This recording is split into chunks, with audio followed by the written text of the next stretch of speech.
bad fan fiction online a lot, and we decided to do a live one, and we drew our own pictures. So, page. It's a red versus blue fan fiction called A Teenage Nightmare. Story by Dark Bloodlust, read by me, illustrations by myself, Joel's here, G-Dip, also known as Stephen Dunkelman from Bargo, Suburban Fire over there, and Luke Bouquet. Alright. Okay, so chapter 1 of this story was already been read. It's been read. And on YouTube you can go and find it, and it's really bad. The best part is _. Well, in chapter 1, a brief synopsis what happens. Children, you have to be quiet or I can't read the story. So, what happens in chapter 1 is that Church gets knocked unconscious by Griff and Tucker while they're playing lacrosse in high school, and Sarge is their gym teacher. And that's about all you can understand from the entire first chapter. So, but here we have chapter 2, WTF. About 10 to 20 minutes after Tucker and Caboose dropped him off, Church woke up in the medical bay thinking, what the fuck happened to himself? And when Doc came in to check him up to see if he'd woken up, hey Church, are you okay? Yeah. What happened, the last thing I remember was Griff and Tucker running at me, and then I woke up here.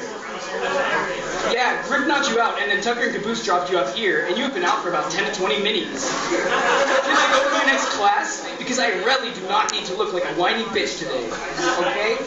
As long as you do not have a concussion, yes. And how will you know if I have one? Follow my finger with your eyes, without passing out, Aiken, or getting a headache, and you may go. Fine. Douse it can't if I already have a headache, and it starts getting worse. Yes, now follow my finger. As Church followed Doc's finger, he started to feel dizzy, but he sucked it up so he could go to care class and so that he could kick Griff's ass, even though he knew he would end up back in here. But he was sick and tired of Griff always knocking on his ass due to the fact that he has an overly large ego. I guess you can just sign yourself out. Fine, I will. So after Church sings out, he looked at the clock to see how late he was for class, but he couldn't read it.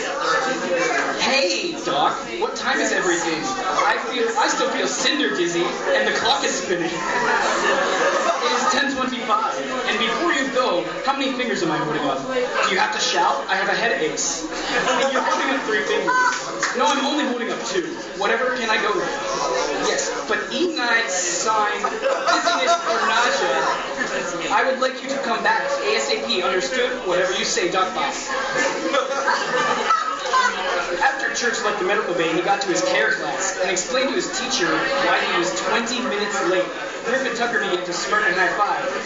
All right, your story checks out. Take your seat.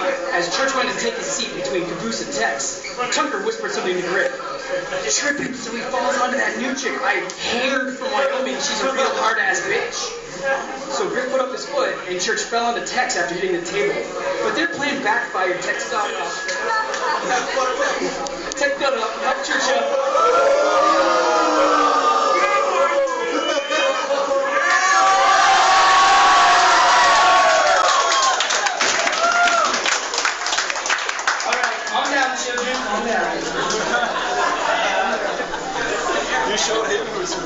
She helped Church up, then went over to Griff and Tucker, hauled their chars out from under them, went over to Tucker and slapped him. That is for being an asshole. Then punched him in the face. And that's for calling me a bitch. Then over to Griff, kicked him in the balls.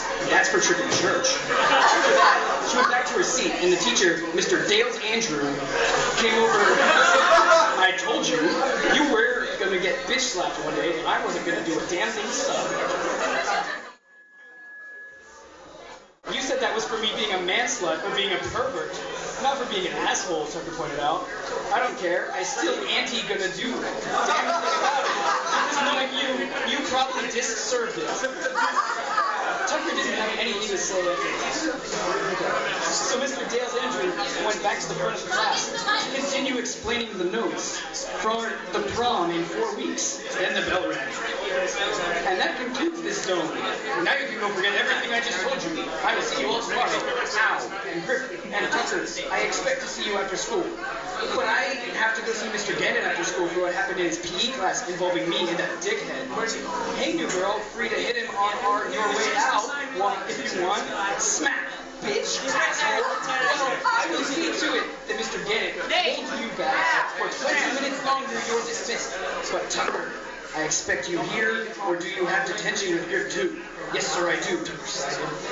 Then I will have time to add in yours. So now, what you may do. On the way to lunch, Church had finally fawned Tex. Hey, Tex. She stopped so I could catch up with her. Yarr. I just wanted to ask you a question. Shoot. Well, I was wondering why I slapped, punched, and kicked Griff and Tucker in class. Yes. Well, you seem like a nice guy, and I kind of wanted to get off on a good start. With somebody for once, yes. Well, it worked. So do you want to sit with me and my friends and Griff and Tucker? Yeah, I'd love to. So they walked over to the table that they sit at every day because it isn't a security camera's blind spot. Hey, there's that chick that attacked us in class, Griff started, and she is looking very close to church, Tucker continued. Hey sis, give me your phone, Griff asked. Why? Said Carrie. I need Dan Neal's phone number. Okay, but if church gets another black eye, I will go make out with Simmons then Tucker, she said in a threatening tone. Hey! Both Simmons and Tucker said at the same time. Find who else has Daniel's number. How? Never mind, Shirley has seen him, Griff said in a small ring. Hey, Church, who is this? Asked Daniel. Daniel, this is Allison Beck, and you must be Danielle Toller, Church's girlfriend. Ex-girlfriend, remember you broke up with me last week, or is you brain too small to remember more than 3 cheers? Whatever, so Allison, do you want to come sit with some cool people? Yes, I would, and that's why I'm going to sit with Church. Whatever, later freak, mega freak. So as she walked off, they kept walking to the table. So why did you say that and stay with me? 2 reasons. 1, I hate cheerleaders, and 2, I like you. Back at the table, Church and Tex had just got there. So am I allowed to sit here or not? Church asked. As long as you ditch the bitch, said Griff. And why would I do that? Because we don't want her here, said Tucker. And you don't want Griff to know what you do with Kurt. Okay, Tex, and you can stay, Tucker said, hesitating. Hey, Tucker, what is Church going on about that you don't want me to know? Ow, that Dex and I have been dating Tucker for a month now? Carrie added. Hey, Carrie, I thought I told you that didn't want to die or lose anything, so we were not going to tell your brother we were dating. Tucker, I would kill you, but I'm in a lot of trouble. I don't need to get into any more. The next 3 weeks, you might want to watch your back. Griff threatened. Okay, maybe I will go sit with my cheerleader friends, Tucker said, getting his stuff and leaving. Hey, I will be back in a minute. I have to go save my brothers, Tex said, getting up. You have brothers? Yes, twin brothers, Andy and Gary, the 2 juniors over there. First and second year juniors, Carrie asked. After recess? Fine, I will. Can you bring them over here, please? Tex just went over to the boys to straighten things out. I got $10 on my own mountain when I'm going to see Doc after she has to come back over here, Griff whispered to the group. Is there ever a day when those 2 don't have the Doc's offset? Just like you, Church, and like Rick and the principal's offset? Simmons pointed out. Shut up, Simmons! The whole row! Yeah. The whole row! That was Tucker insisting.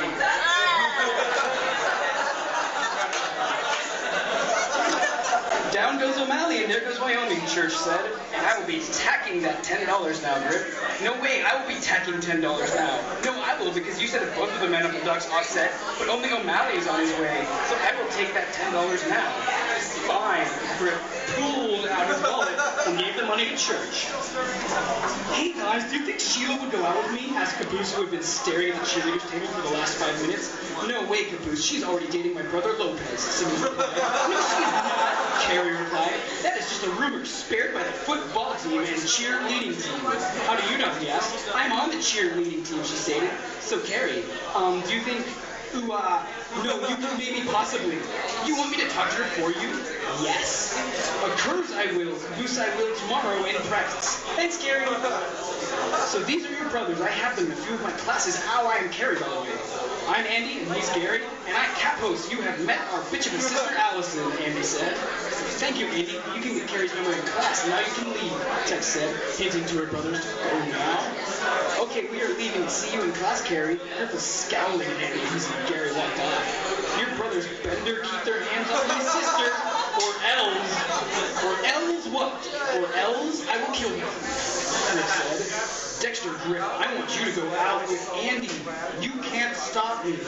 Ow! That's a bird. You just got burned, dude. Dut, burn, burn, dut, burn. I don't know how to comment it. Archly as your legal guardian, I can. And until you turn 18, you will follow my 2 rules. 1, no dating till you graduate. 2, no dating Tucker ever. Fine, I won't date him. I will just go have fun with him. Can I ask you a question? Shoot. Why are you your sister's legal guardian, Tex? Asked. Because our dad died and our mom left us 8 years ago. Wow, and I thought my family was dysfunctional, stated Tex. After the bell, they all went to Lit Richard with Mr. Dales Ambrose.